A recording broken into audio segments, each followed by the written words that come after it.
এই শহীদের রক্তের বিনিময়ে আল্লাহ তাআলা আমাদের যে সুন্দর পরিবেশ সৃষ্টি করেছেন, আল্লাহ তাআলার কাছে কোটি কোটি শুকরিয়া। এত সুন্দর পরিবেশ করার মতো আমাদের পরিস্থিতি বিগত 16 বছর ছিল না।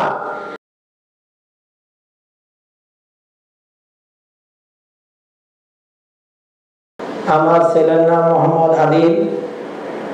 তামিল মিল্লাত কামিল মাদ্রাসায় দাখিলে 2025 সালে ফেব্রুয়ারি পরীক্ষার্থী ছিলেন। সে সায়েন্সের খুব মেধাবী স্টুডেন্ট ছিলেন। আমল আখলাক আল্লাহ তাআলা তাকে পরিপূর্ণ একজন আমলদারী হিসাবে আল্লাহ তাআলা তাকে মনে হয় দুনিয়াতে প্রেরণ করেছেন। কারণ যখন নাকি সে 19 জুলাই শহীদ হয়েছে, আমার ছেলে গত 19 জুলাই রোজ শুক্রবার 12 মুহররম জুমার নামাজ পড়ে আমরা সবাই একসাথে, আমার 2 ছেলে এবং আমার স্ত্রী সহ একসাথে ভাত খাই। খাওয়ার শেষ পর্যায়ে একজন আমার ভাতিজা বলল যে ভাইয়া ওখানে পুলিশের সাথে ছাত্রদের সাথে মারামারি চলছে। সে লাস্ট লোকমাটা দিয়ে হাতটা মনে হয় ঝাড়া দিয়ে ওর মায়ের পিছনে নিয়ে ধরার চেষ্টা করছে আব্বু যাই না। তারপর সে হাত বেছে নিয়ে ঘেরা সে আন্দোলনে শুরু করল। তার পূর্বে কিছু না বললে নয়, সে বৃহস্পতিবার যখন বন্ধ ছিল তখন তার ঘোড়ার আইডি কার্ড নিয়ে অনেক খোঁজাখুঁজি করলো। শুক্রবার সকালে সে আইডি কার্ড করতো। আমি বললাম আব্বু তুমি শুক্রবার আজকে কেন আইডি কার্ড নিয়ে ব্যস্ত? পরে বললো আব্বু আইডি কার্ডটা আমার প্রয়োজন, খুবই প্রয়োজন। কারণ হলো আন্দোলনে আমরা ছাত্ররা সবাই দায়িত্ব হবে, আন্দোলনে শরীক হতে হবে। কারণ হলো আমার বড় ভাইদের মতো অসংখ্য ভাইদের ঢাকা বিশ্ববিদ্যালয়ের রাতের অন্ধকারে নির্মমভাবে ছাত্রলীগ পৈশাচিক ভাবে অস্ত্র শস্ত্র সহ ছাত্রদের উপর দাবি করলো যে আবু ওই দেখো ফেসবুকে দেখা যায় আমার বড় ভাইয়ের মতো আমার ছেলে মাস্টার্সের স্টুডেন্ট। তখন বললো এইভাবে আবু চুপ করে বসে থাকা যায় না। সে ওই সুমন হয় বৃহস্পতিবার রাত্রেই প্রতিজ্ঞা করেছিল সকালবেলা সে আন্দোলনে শরীর হবে। আমার ছেলের আমল আখলাক সার্বিক দিক দিয়ে সে ছোটবেলা থেকে খুব আমল আখলাক ছিল।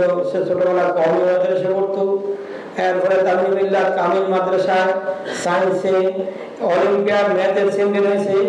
সে প্রতিদিন উদ্বাসে একাডেমি কোচিং করতো। ওখানে ফিজিক্স কেমিস্ট্রি বায়োলজি সকল সাবজেক্টে সে 10-এ 10-9 এভাবে তার মেধার স্বাক্ষর রেখেছিল।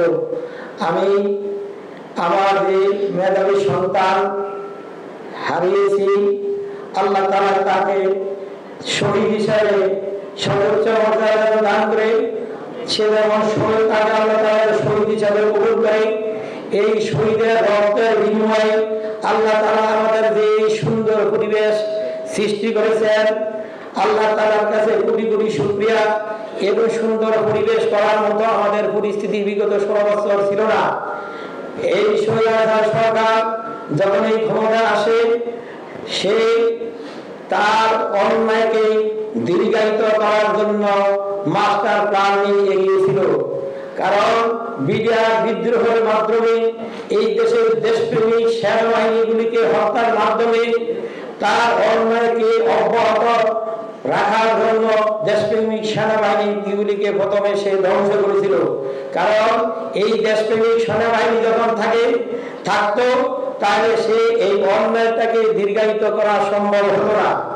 তারপরে কি করলো, 2013 সালে 5 মে হেফাজতের যে একটি ন্যায্য অধিকার তারা দাবি করেছিল, তারা ক্ষমতার জন্য আসেনি, তারা ক্ষমতার জন্য রাজনীতি করেনি, কিন্তু তারা এই দেশে একটি ইসলামী শাসন ব্যবস্থার পক্ষে কথা বলেছিল।